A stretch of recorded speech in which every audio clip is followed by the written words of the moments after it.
வணக்கம் நண்பர்களே. இன்னைக்கு நாம பார்க்க போற பதிவு ஜாக் தையல் மிஷின் மோசமான லோ வோல்டேஜ் வந்தா கூட ஒர்க் ஆகுமா, அதை பத்தி தான் இன்னைக்கு இந்த வீடியோவில் நம்ம பார்க்க போறோம். இன்னைக்கு நமக்கு ஈபில இருந்து வரக்கூடிய சப்ளையே பார்த்தீங்கன்னா பிரச்சனையா இருக்கு. நம்ம ஷாப்புக்கு லோ வோல்டேஜ் தான் வந்துட்டு இருக்கு. ஈபில கொஞ்சம் பிரச்சனை இருக்கிறதுனால லோ வோல்டேஜ் வருது. இந்த லோ வோல்டேஜ்ல நம்ம தையல் மிஷின் ரன் ஆகுமான்னு தெரியல. ஷாப்ல இருக்கிற ஃபேன் கூட பார்த்தீங்கன்னா ரன் ஆகல. முதல்ல எவ்வளவு வோல்டேஜ் வருது அப்படின்றத செக் பண்ணிடலாம்.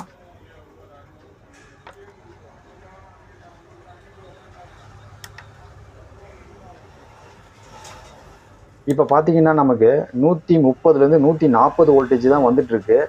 நார்மலா நமக்கு 220ல இருந்து 240 வோல்டேஜ் வரைக்கும் நமக்கு வரணும்.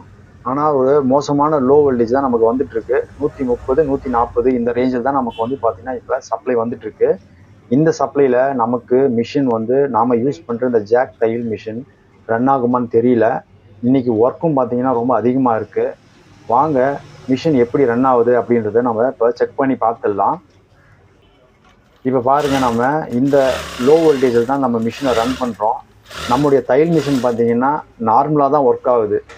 நார்மல் வோல்டேஜ் வரும்போது எப்படி தையல் மிஷின் ரன் ஆகுமோ அதே கண்டிஷனில் தான் இந்த லோ வோல்டேஜ்லையும் மிஷின் பார்த்தீங்கன்னா ரன் ஆகிட்டு இருக்கு.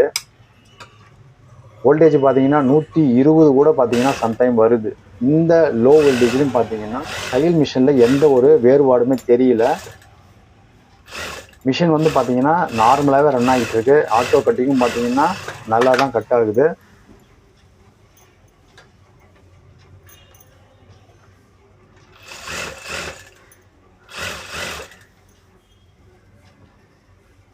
இப்போ நம்முடைய சந்தேகம் பார்த்தீங்கன்னா இப்போ கிளியர் ஆயிடுச்சு.